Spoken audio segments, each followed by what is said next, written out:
But no, maybe you like bad boys. You must admit that to yourself, maybe. no. Sometimes That at some time level. passed. That passed. No, that time because passed. I've seen the meme where they were like, me to a Xhosa guy, please don't break my heart. And then the next frame, there's the Xhosa guy with the heart. I take a chain, like a soccer ball, just. Yeah. So But I don't know, like, cause like I never knew, like, you know, Xhosa guys that are like that. is it? Yeah, Thank you. all the Xhosa guys that I've known are just like good guys. But that's because they really know how to act. No. Scene one. Some men don't Scene two. Speaking of that, like When black men don't everybody cheat. went for No, it. viewers. Speaking of that, there's another meme also when you say Xhosa men don't cheat.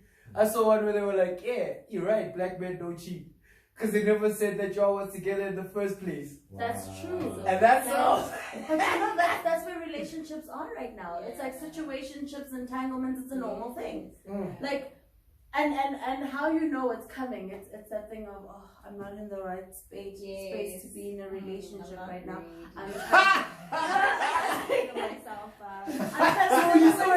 Hold on. So you guys are saying a guy has never been real about, I don't know it. Because this is what I'm saying. And never's a I've strong been there. word, but it's a I've been there. Yeah, Like, genuinely. Yeah, I don't know what. But why are you pursuing this thing? You know, why not figure yourself out on your own? No. That's not it's fair. for clarity. That's it's for not fair. clarity. How is that That's not not fair. It's for fair? clarity so that everybody in the situation Knows knows what's going what's on. happening. So that you don't start to feel like, okay, this is becoming a relationship. But then you still get the Yeah. benefits of a relationship, right? With You still the want to, everything. like hang out Friends, and bags, do all of sons, this. head But massages, I'm still not there. No, but that's a negotiation. That's for us to say, like, I'm being forthcoming with you. I'm saying, look, I'm not ready for a relationship.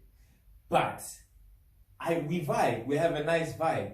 So what does that entail? That's the negotiation between us to decide. If you tell me, like, okay, listen, These benefits long only walks for my on the boyfriend. beach are not part of this. Sure. Okay, yo, That's it. we good. You know what I'm saying? But we both have to decide. There Okay, has to fine. Then be why is it that the very next person, when she's just like, actually, you know, this is not gonna work. The very Married. next person, Bachelor or married. I'm Public Good question. Your personal experience of this. painful stuff. I don't know what it is. But I think also, this is something also that we have to talk about, right? Is that the reality of it is, especially as black men, I have to speak about that. Imagine if your father and your grandfather was called boy his whole time, like his whole life, right? This is professionally now. So the world, the entire white world saw him as a boy. And then when he came home, right? Unless he was an abusive asshole who was trying to prove that he's not a boy and he's a man here, then he'd hear from his mother, his mother-in-law, his grandmother of how all men are dogs. Because men are trash is new, but the devaluation of men has been going on in our culture for the longest time. You know what I'm saying? So now you have that type of dude, right? Who has no faith in himself because the world has told him, well, you are no one to have faith in, right? Like, first of all, in the workplace, you're a boy. You need a white man to tell you what to do. At home, you're a useless dog. You need a woman to tell you what to do. So this guy, he doesn't trust himself at all. Like, he doesn't trust any of his feelings, any of his motivations, any of his goals, right? So even when he gets with a woman, he knows what he feels. He knows that I want to be close to you. I want to build a life with you. But I don't trust myself. And also, until you've proven yourself to be different from the abusive grandmother, mother, sister that I've had, I don't know how to trust you. So that's where that conversation comes in, where it's like, listen, I like where we are so far. I like what we're doing, but... And I think it goes both ways, because also when you look at it, bro, like, you must remember the only thing that makes things difficult in relationships is the history of abuse, right? Which means all these men that were not allowed to develop fully and allowed to be men, right? They ended up in like some sort of arrested development. That's why a lot of them end up doing rough things like being pedophiles or raping like children within the family, because this guy never developed fully as a man, so therefore he never developed fully as sexually. Like, yes. Hold on, let me finish. No, we're not excusing anything. I'm just trying to explain where does this come from. So now this guy, he has full-grown sexual feelings, right? But emotionally, he's underdeveloped. So he can only have those sexual feelings for children, right? And now, yeah, R. Kelly type shit. So now he ends up raping one of the children in the family, or some of the children in the family.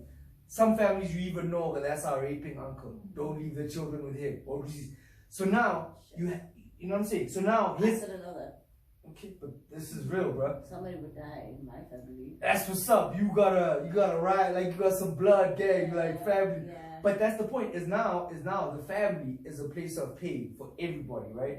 It's a place of arrested development for everybody because, bruh, I can't even imagine how you were trying to piece your sanity back together after your uncle or your older brother or your older cousin raped you. This is supposed to be your family. This is supposed to be your blood.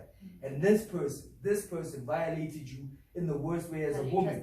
How can you? Well, so these are the situations we're creating because of the trauma that we're not dealing with. Like, we have to unpack and deal with all of the trauma, starting with when somebody came over the waters and decided to tell us that we're less than human. And then we've been treating each other as less than human since. So we need to deal with all that trauma. And then we can start having real relationships. But that's why, like, for all of us, we have to be militant and a motherfucker. We can't just be like, oh yeah, that looks nice on a movie and hopefully I get that one day. No, you have to work, you have to be intentional, you have to be present every day. Intentional is the key. I think I saw the coolest meme. I posted it on my statuses that we should heal so that the generations that follow us don't mistake our problems and issues and things as culture. Because right now a lot of the damage or how damaged we are as a collective, it's now a culture. You know, it's daddy issues. It's, you know, it's all of those. It's like, oh, it's an acting out. But I think, you know, in response to what you're saying, not everyone comes from a broken home where there's abuse, right? That's true. So how do we then bridge that gap as to why are you going through that, right? Because then you'll have someone who, let's say, and I can't say because I don't know people's homes and whether or not there's abuse, but at face value, or people that you spend a lot of your hours with growing up, you know the type of parents that they have. But then you'll find that those people are also broken, right? For other reasons. And it could be a relationship. It could be you were with someone and this person just messed you up completely and you don't even know what 1 + 1 is anymore, you know, when it comes to relationships. And that's why a lot of relationships are lost, because now there's that expectation, whether you're male or female, is that the first person that did you wrong is going to do you wrong. And we need to heal. You need to be able to sit back and say, okay, like this person hurt me like this, and this person hurt me like this, and it's okay because not everyone is like that, and no one is going to hurt me like that. And it's so difficult because I know as a woman. Hey, bro, once you're trumps, bro. Mom, how about trumps? To untrumps. To untrumps, that is the holy grail. That's what we need to figure out, is how to untrumps. Because like trauma. Men amongst your boys, you shouldn't just be talking about soccer and booze and booty. It should be you guys need to talk amongst yourselves and say, this is what I'm going through and how do I handle this? And then you need to call each other out when you're handling it wrong. But then on the other side, are women ready to listen to men actually? Because for instance, right, we have a culture where older women will tell younger women what it takes to make a man happy without including the man in the conversation. So for instance, Umakoti serves the mother-in-law. Yeah, Umakoti serves the mother-in-law.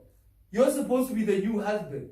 You just went out and spent 50K, just dropped 50 racks so you can have a wife. And now you find out she's not your wife. She's actually your mother's wife. Or not your wife. Yeah, she's not your mother's wife, but she's your mother's servant. Get you. Yeah, she's your mother's servant. It ain't even about you. So and the first weekend, you know, because that wife needs to be at that house. Exactly. And doing this and that for all the in-laws. So that's the thing is when do we start having honest conversations with each other? Because for instance, right, I feel like it goes both ways. For as long as men can't admit what they are going through and therefore be able to express it to their partners, and for as long as women are listening to other women about men, and there's no space where we meet, because